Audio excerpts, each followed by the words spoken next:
Muy buenos días para todos. El tema que vamos a tratar en el módulo de hoy va a ser diseños en prótesis total de rodilla. Mi nombre es Sergio Andrés Serrano Pinzón, residente de cuarto año de ortopedia y traumatología de la Universidad Autónoma de Bucaramanga. Los objetivos de reemplazo articular y comprender de manera adecuada los diferentes diseños de prótesis van a ser conservar la mayor cantidad de hueso posible para tener huesos anchos, planos y de buena calidad para soportar el implante de una prótesis, minimizar las posibilidades de aflojamiento protésico, minimizar la tasa de producción de residuos de desgaste, minimizar la posibilidad de infección y la aparición de espacio muerto, empleando técnicas quirúrgicas estándar, permitir el movimiento y permitir adicionalmente diferentes grados de libertad de rotación y movimiento con el uso de la prótesis y a través de los tejidos blandos conservarlos de la mejor manera que permitan resistir los movimientos excesivos en cualquier dirección, especialmente con los ligamentos colaterales y el ligamento cruzado posterior dependiendo de la prótesis que estemos utilizando. Las prótesis han sufrido diferentes cambios significativos en las últimas décadas. En sus inicios, las prótesis eran prótesis bisagras de rodilla, prestando muy poca atención a los tejidos blandos circundantes, lo que confería un alto riesgo de rigidez y alto índice de falla por desgaste. Para la década de 1970 empieza a cobrar mayor relevancia el ligamento cruzado anterior, pero especialmente la preservación del ligamento cruzado posterior, mostrando su gran rol dentro de la conservación de la cinemática normal de la rodilla y la preservación de la estabilidad. Y pues a partir de esto surgen los diferentes componentes protésicos que sustituyen o no sustituyen el ligamento cruzado posterior. Empezando con el diseño del componente femoral, encontramos que el diseño del componente femoral está englobado dentro de dos conceptos.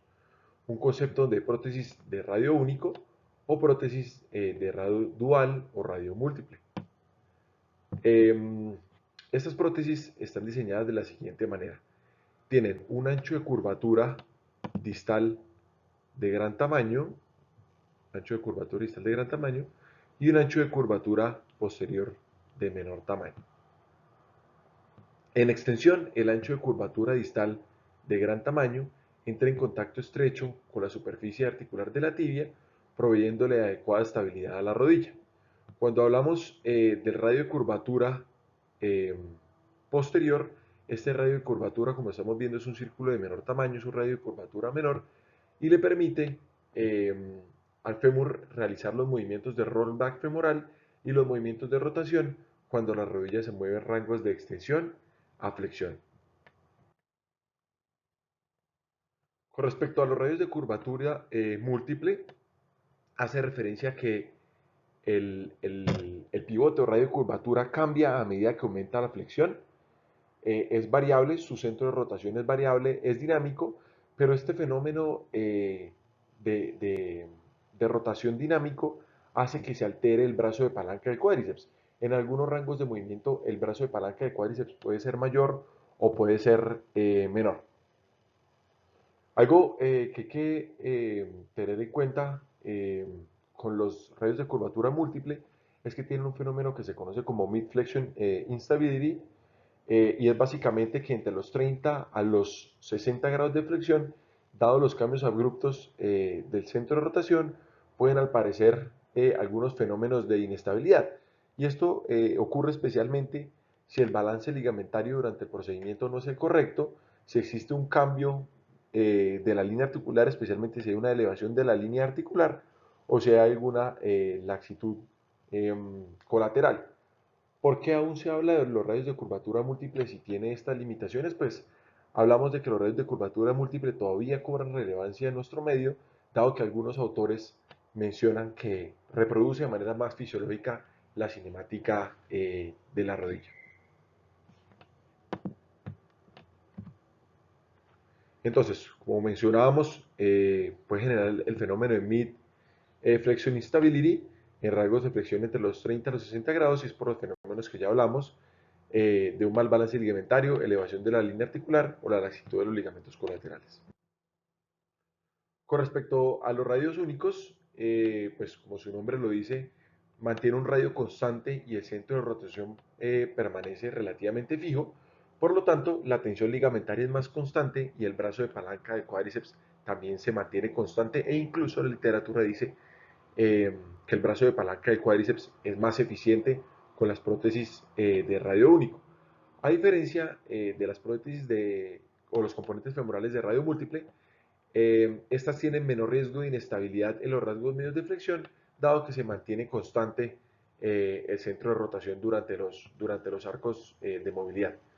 Como ya hemos mencionado, pues tiene algunas ventajas teóricas, y es disminuir ese fenómeno de mid-flexion instability, tiene una sensación más estable en el cuádriceps, y la eficacia del brazo de palanca del cuádriceps va a ser mejor.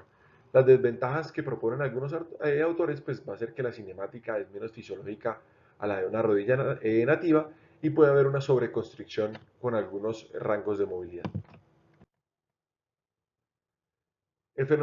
Cuando hablamos de los componentes femorales de radio múltiple gradual, encontramos que ese cambio progresivo en el radio de curvatura y en el punto de rotación puede generar un fenómeno que se conoce como deslizamiento anterior paradójico. Este fenómeno hay que tenerlo en cuenta porque produce algunas complicaciones, dentro de ellas aumentar el desgaste de polietileno, y adicionalmente disminuye el momento o brazo de palanca del cuádriceps, como ya lo habíamos mencionado. Sin embargo, estas prótesis pues no están en completo desuso, ya que al integrar un componente femoral de radiocurvatura múltiple en el contexto de una prótesis posteroestabilizada, este fenómeno de deslizamiento anterior paradójico se ve mitigado, y pues disminuyen las complicaciones asociadas a este, como lo hemos mencionado, el aumento o el incremento en el desgaste de polietileno y en la alteración del mecanismo de fuerza ejercido por el cuádriceps. Esta es una revisión sistemática publicada por Químico Colaboradores en el año 2020, donde básicamente hacen una comparación entre las prótesis, o más bien los componentes femorales de radio único versus los de radio múltiple.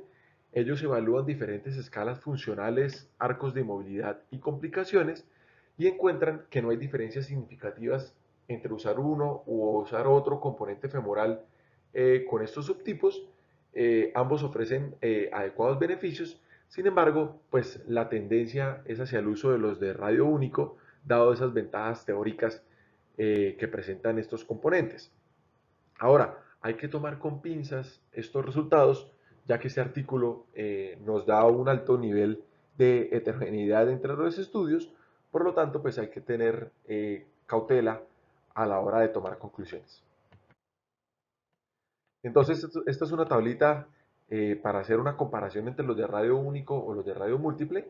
Entonces, los de radio múltiple vamos a encontrar que tienen un centro de rotación cambiante y más dinámico, a diferencia de los de radio único, que es más fijo. La tensión ligamentaria y el brazo de palanca extensor va a ser variable en los de radio múltiple, como los habíamos mencionado, versus a ser más constante en los de radio único.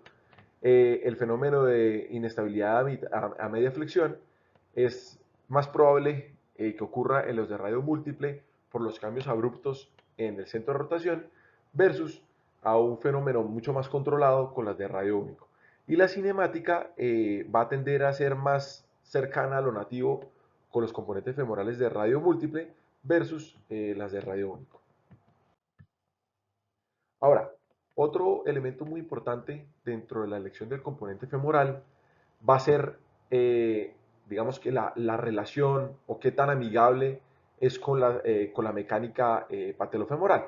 Entonces tenemos algunos componentes, como los tradicionales, que tienen un grado digamos que de inclinación entre el cóndilo medial y el cóndilo lateral de 6 grados, versus aquellos que se conocen como patella friendly, que es de aproximadamente 20.5 grados, y que se correlaciona más con el vector de fuerza de cuádriceps, también conocido como el ángulo Q.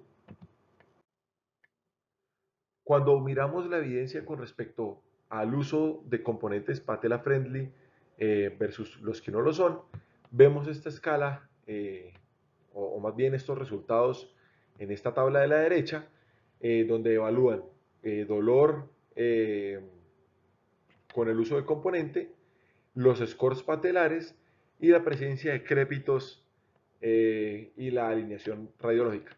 Encontramos que en el preoperatorio y en el posoperatorio, eh, pues definitivamente existen unas mejorías significativas cuando hacemos uso de componentes femorales que son amigables con la patela.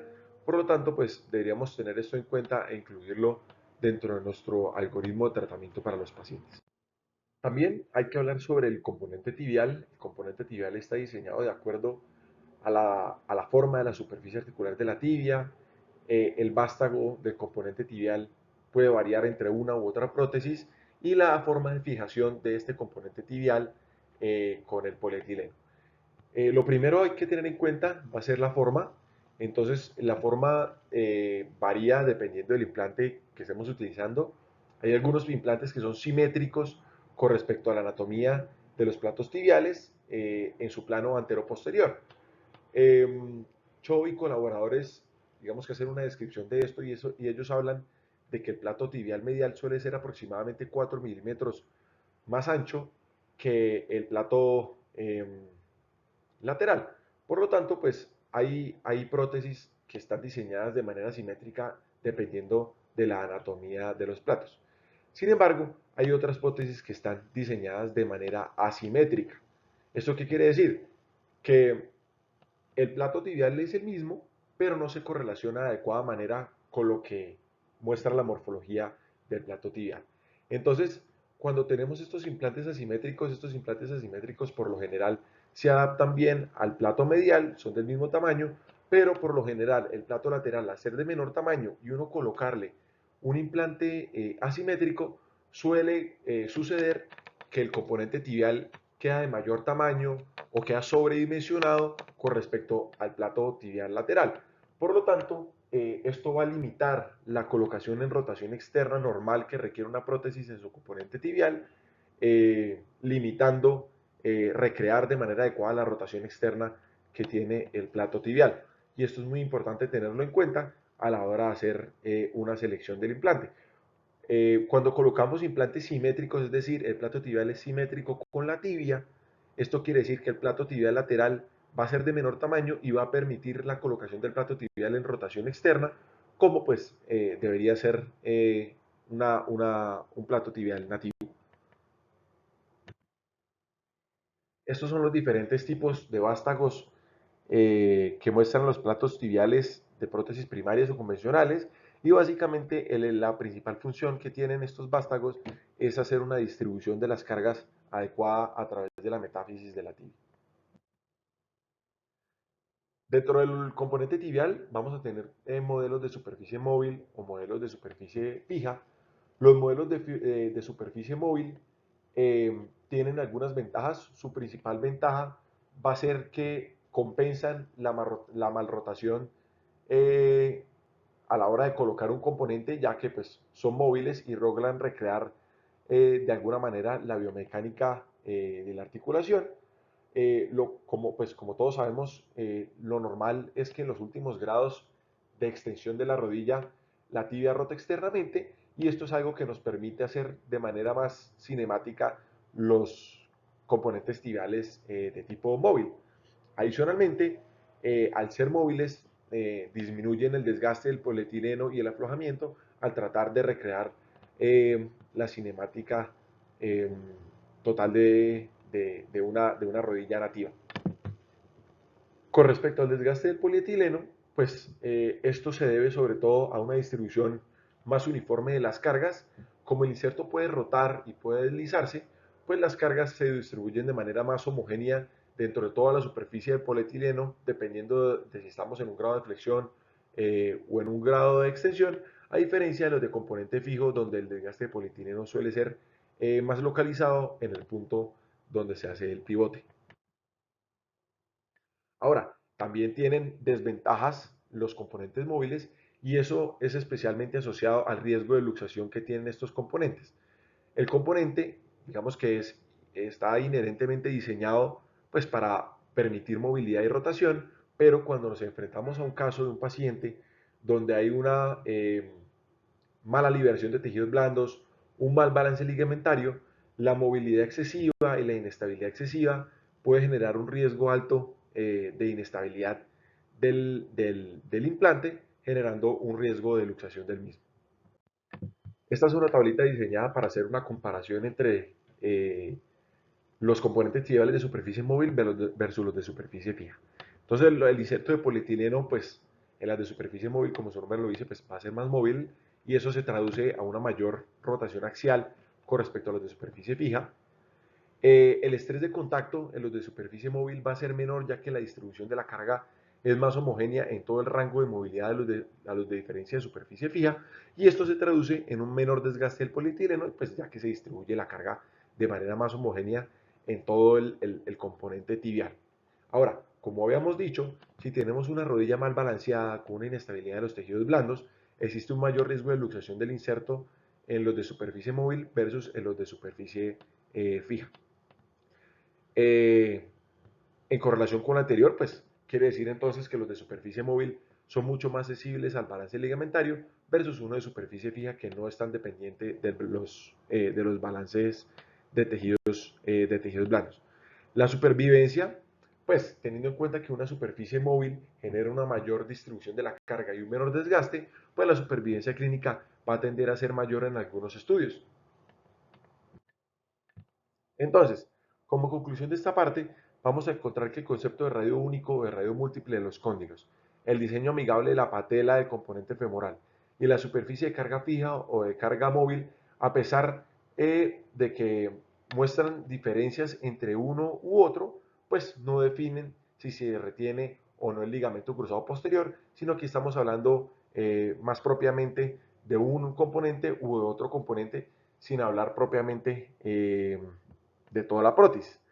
Eh, como mencionaba en un momento, hay que tener en cuenta las ventajas teóricas de uno sobre otro, pues para hacer la elección de qué componente, tanto tibial como femoral, vamos a elegir. Ahora, existen múltiples diseños femorales, así como tibiales de carga fija o de carga móvil, como hemos mencionado, y esto lo podemos integrar a los diferentes tipos de prótesis primarias, como van a ser las de cruzado retenido, eh, las posteroestabilizadas eh, y las que reciclan o no el ligamento cruzado posterior. Entonces, como hemos mencionado, tenemos las de cruzado retenido, las de cruzado sacrificado y las posteroestabilizadas. Entonces, hay un concepto muy importante que hay que tener en cuenta a la hora de evaluar qué tipo de prótesis vamos a utilizar y es el concepto de rollback femoral. El rollback femoral es el deslizamiento posterior de los cóndilos femorales sobre la tibia a medida aumenta el grado de flexión. Un adecuado rolling back femoral pues permite ganar más flexión y adicionalmente mejora el brazo de palanca del cuádriceps. Dentro del mecanismo de rollback femoral, el ligamento cruzado posterior tiene un papel indiscutible. Él funciona como una guía cinemática de movimiento y a medida aumenta la flexión, él se tensa y esto permite controlar el movimiento y adicionalmente convierte el rodamiento en un deslizamiento controlado, lo que se conoce como una cinemática controlada del rollback femoral ejercida por el ligamento cruzado posterior.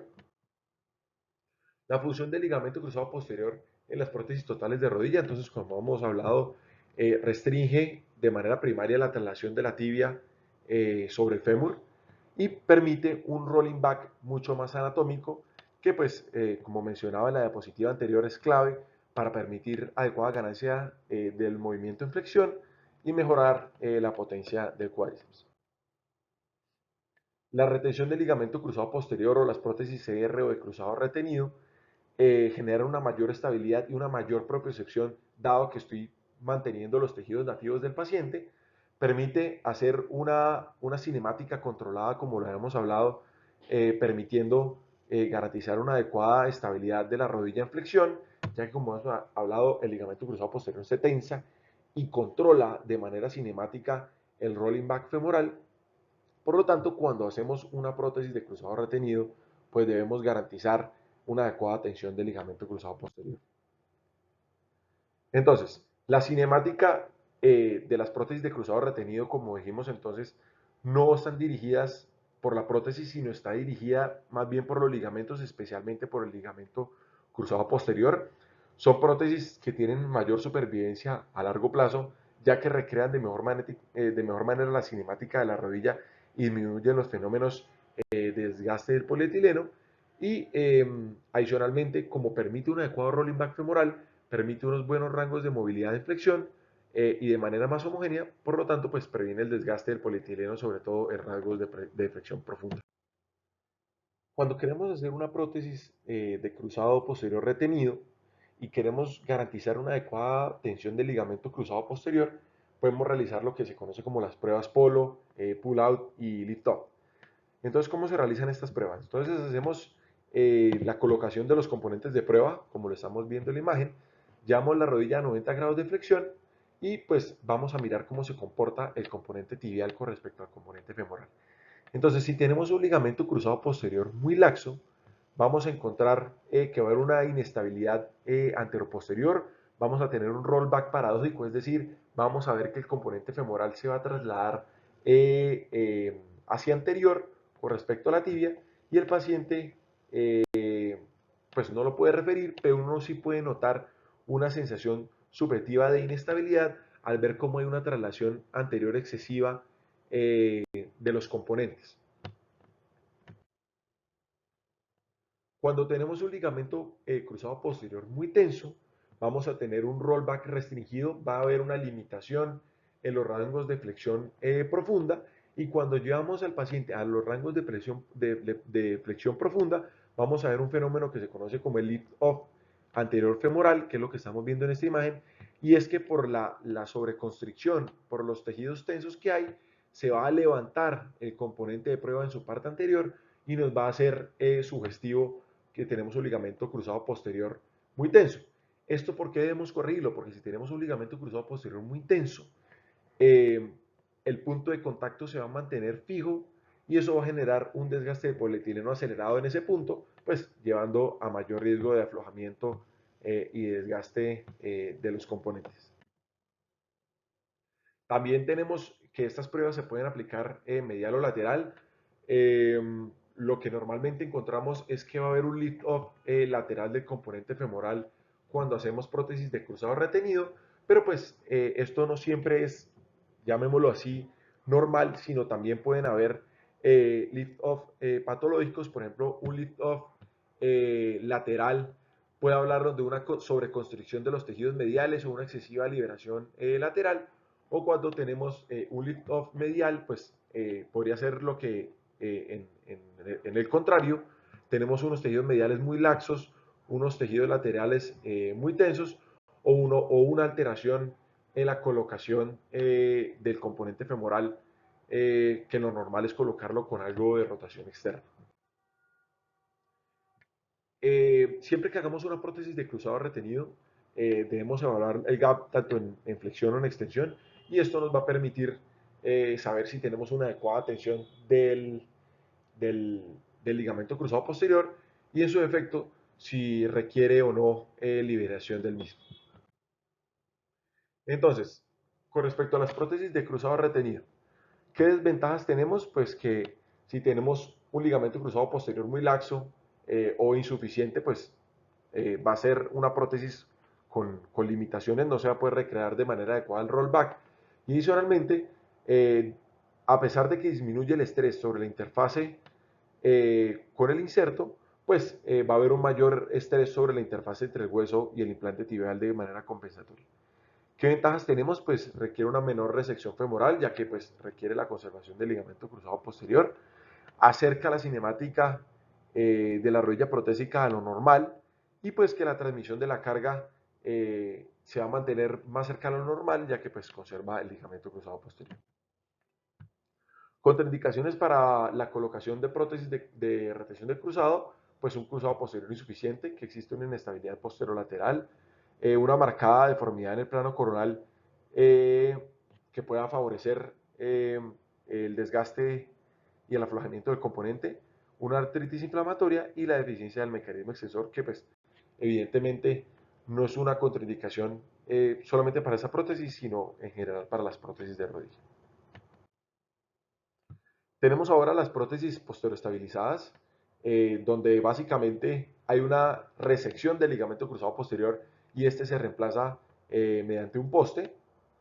Se desarrollaron en el contexto de que hay pacientes que requerían un reemplazo de rodilla y tenían un ligamento cruzado posterior atenuado o insuficiente.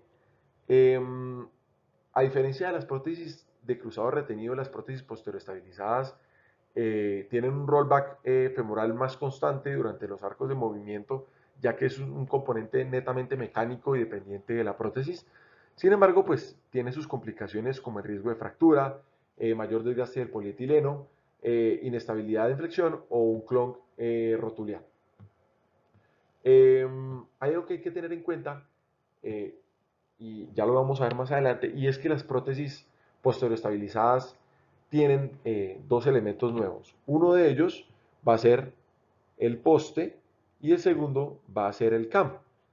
Lo que generalmente sucede es que cuando aumenta el grado de flexión, hay una interacción entre el poste y el cam que va a generar el desarrollo del fenómeno del rollback femoral, pero pues de manera más mecánica. Teniendo en cuenta de que esto es un fenómeno netamente mecánico y las cargas se están conservando en dos puntos específicos y van a ser el poste y va a ser el cam, pues hay mayor riesgo de desgaste de la superficie de estas zonas y por lo tanto pues mayor riesgo de falla del polietileno asociado a microfracturas, deformación plástica o desgaste por fatiga. Hay algunos fenómenos que agravan estas consecuencias de localizar las cargas en un punto único y pues va a ser el mal alineamiento de los componentes, la inestabilidad ligamentaria y actividades que requieran una flexión profunda, constante y repetida. Entonces, así funciona el fenómeno CAM-POST. Entonces, como hemos dicho, el CAM va a hacer referencia a la leva del componente femoral y el POST pues, va a ser el poste del componente tibial. Entonces, lo que sucede es que a medida que aumenta el grado de flexión de la rodilla, generalmente entre los 70 y los 80 grados, el CAM, como estamos viendo acá, el CAM contacta con el poste y hace que el componente femoral se empuje hacia atrás y induzca de manera mecánica el rolling back femoral.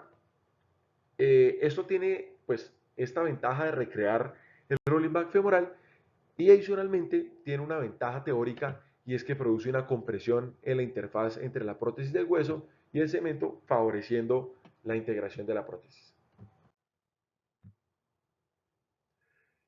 Cuando queremos hacer uso de las prótesis posteroestabilizadas, también podemos jugar con el tamaño del poste dentro del inserto y eso se conoce como las prótesis con inserto semiconstreñido.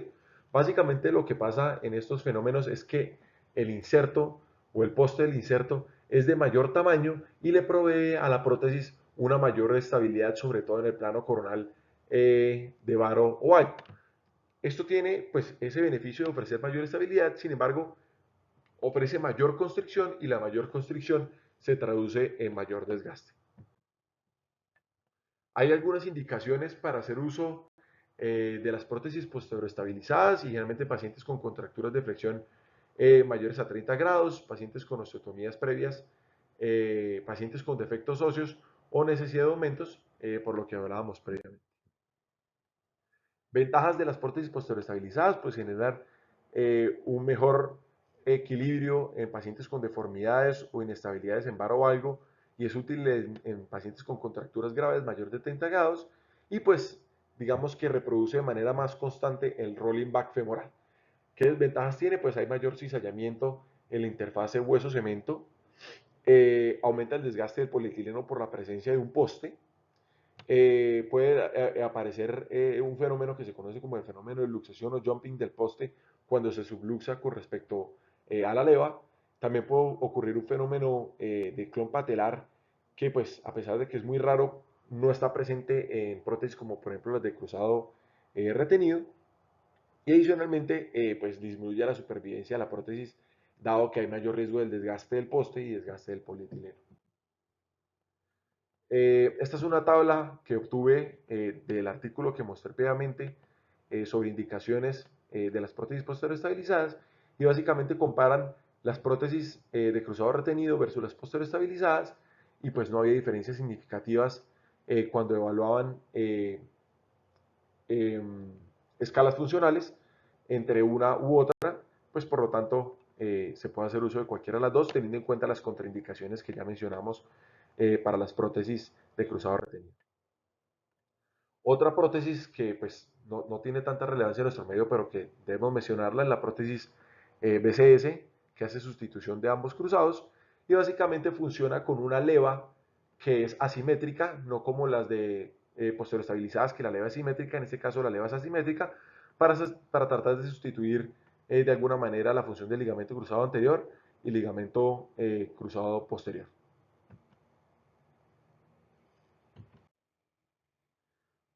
Otro subtipo de prótesis que tenemos van a ser las prótesis ultracongruentes, que tienen un cruzado satrificado más no sustituido, por lo tanto, pues no se correlaciona con una de cruzado retenido o una posterior estabilizada. Este tipo de prótesis tiene un diseño bastante particular, tiene un labio anterior elevado. La literatura nos habla que es un labio anterior que está elevado aproximadamente 12.5 milímetros y tiene una superficie profunda que le permite al fémur descansar en un punto específico dentro del componente tibial, especialmente un descanso en la región posterior, más o menos entre 4 a 6 milímetros posterior a la línea media, generando o tratando de mimetizar una articulación esférica. Estas prótesis, pues, digamos que tienen sus ventajas y sus desventajas. En este caso, pues, aumenta el área de contacto de la superficie del componente femoral con la superficie del componente tibial, por lo tanto distribuye de mejor manera las cargas y disminuye el desgaste del polietileno. Y adicionalmente, esta elevación anterior evita o disminuye el riesgo de luxación anterior del componente femoral sobre la tibia. Hay algo que tener en cuenta dentro de estas prótesis y es que la congruencia está directamente relacionada con el desgaste y el aflojamiento. Estas prótesis ultracongruentes, como su nombre lo dicen, alta congruencia, tienen menor riesgo de desgaste y de aflojamiento, ya que hay muy buena congruencia entre el componente femoral y el componente tibial, por lo tanto, pues reduce el estrés y por ende disminuye el riesgo de desgaste y de aflojamiento. Con componentes menos congruentes, como por ejemplo un componente de superficie plana, pues aumenta el riesgo de aflojamiento y aumenta el riesgo de desgaste. Esto es lo que acabo de mencionar previamente. Entonces, en este caso, la prótesis es ultracongruente, suele ser más profunda y más cóncava, más circunferencial, lo que la hace corresponderse o ser más congruente con el componente femoral, disminuyendo el desgaste sobre el inserto. Y aquí, como lo estamos viendo, esto hace referencia a la carga. Estamos viendo cómo la carga se distribuye de manera homogénea en todo el componente, disminuyendo el riesgo de desgaste, versus prótesis planas. Las prótesis planas concentran el desgaste en una zona puntual, aumentando el riesgo de desgaste y el riesgo de aflojamiento. Ventajas que nos ofrece la prótesis ultracongruente, entonces permite un rollback femoral disminuyendo el desgaste del polietileno por distribución homogénea de las cargas.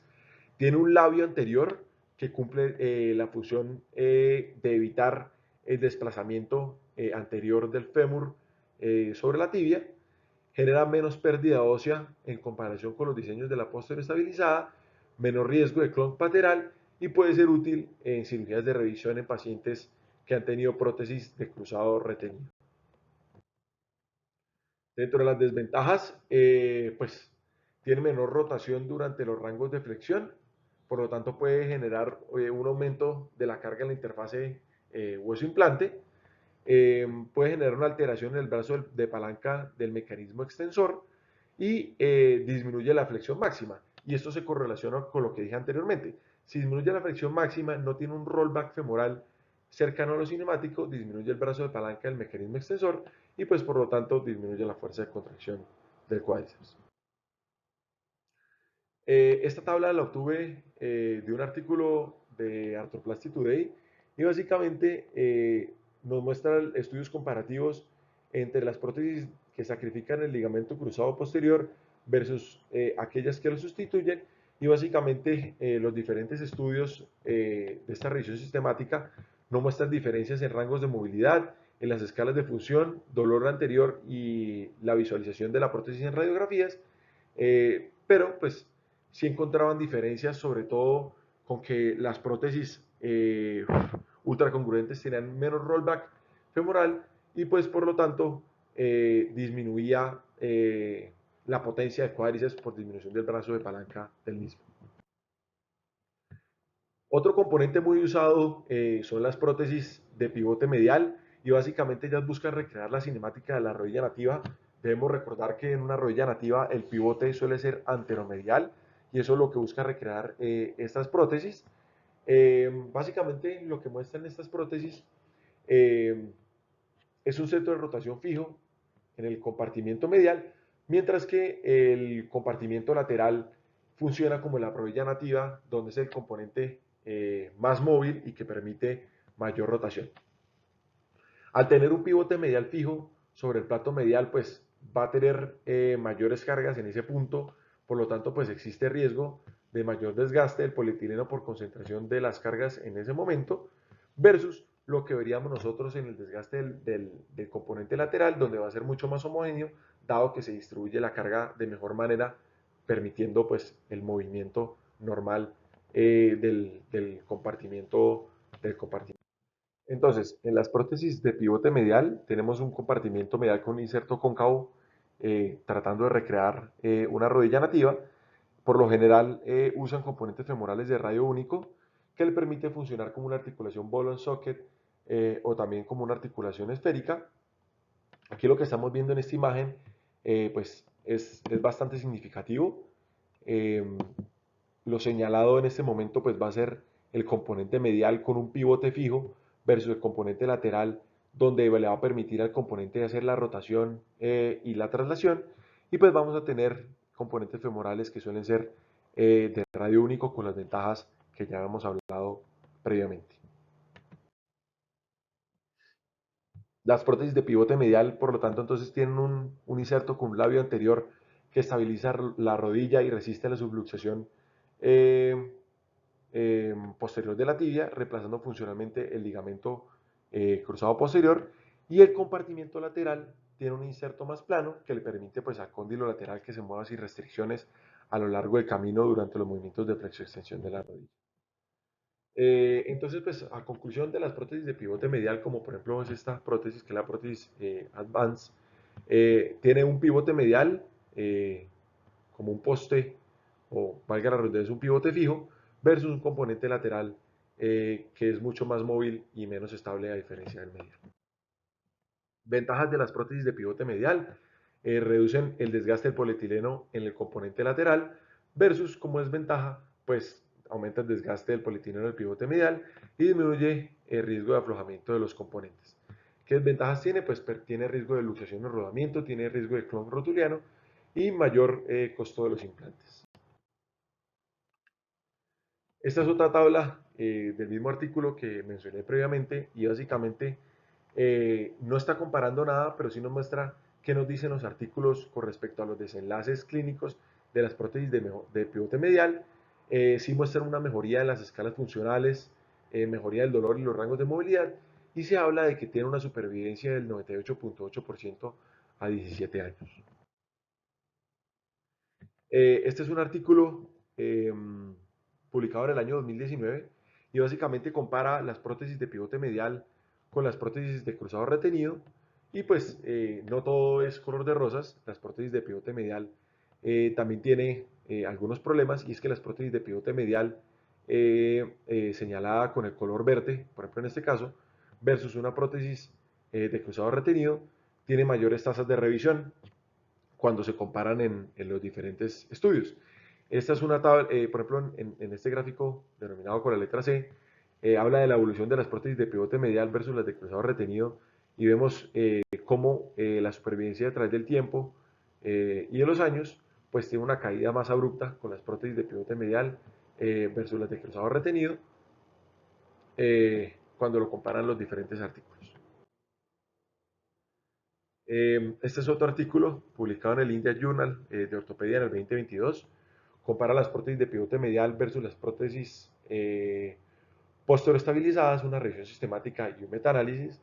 Y pues básicamente vemos como en scores funcionales como el KSS, el Oxford Knee Score, el WOMAC o el KUJALA, los scores funcionales tienden a favorecer las prótesis estabilizadas, algunos scores con diferencias estadísticamente significativas versus otros que no alcanzan las diferencias estadísticamente significativas, pero sí van a favor de las prótesis estabilizadas. También tenemos las prótesis de diseños constreñidos, también conocidos como las prótesis CCK Condylar Constraint Knee. Estas prótesis se caracterizan porque tienen un poste tibial más ancho y más alto, proveyéndole mayor estabilidad a expensas de mayor riesgo de desgaste. Tiene una caja femoral más profunda para alojar un poste de mayor tamaño y eso se traduce en una mayor pérdida de hueso. Tiene mayor control varovalgo o mayor control en plano coronal a diferencia de las prótesis que hablamos previamente y permite mayor transmisión de cargas a través de los implantes gracias al uso de vástagos como lo estamos viendo en este caso. El vástago no solamente es en la tibia, también puede tener vástagos a nivel del fémur.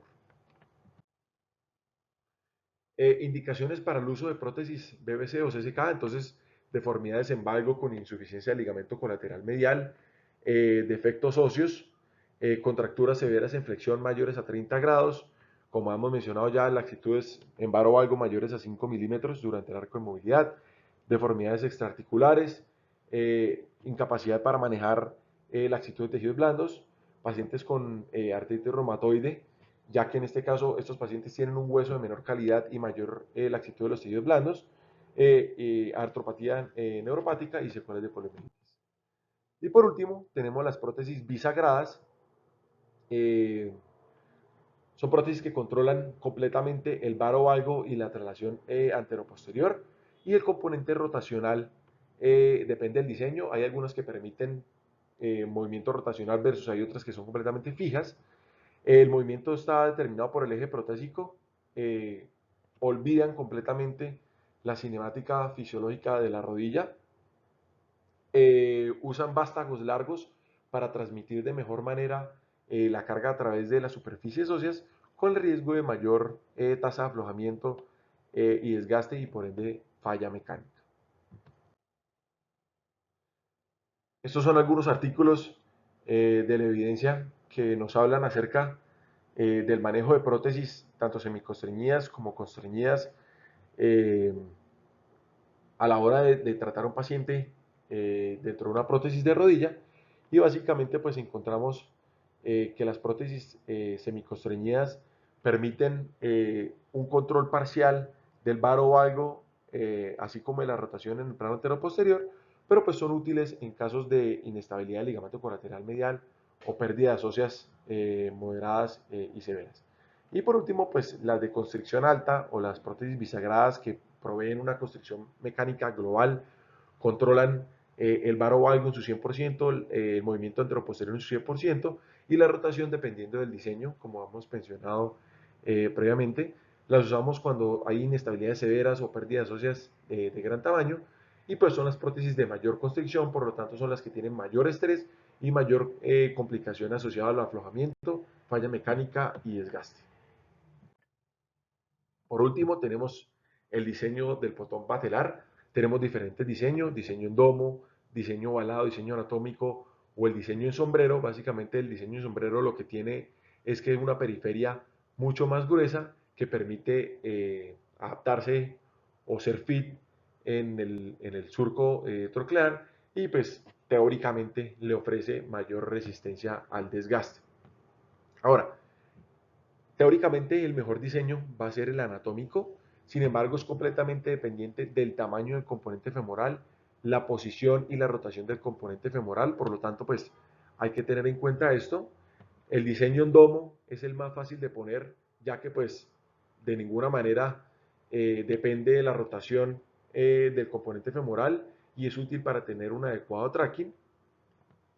También tenemos el diseño oval.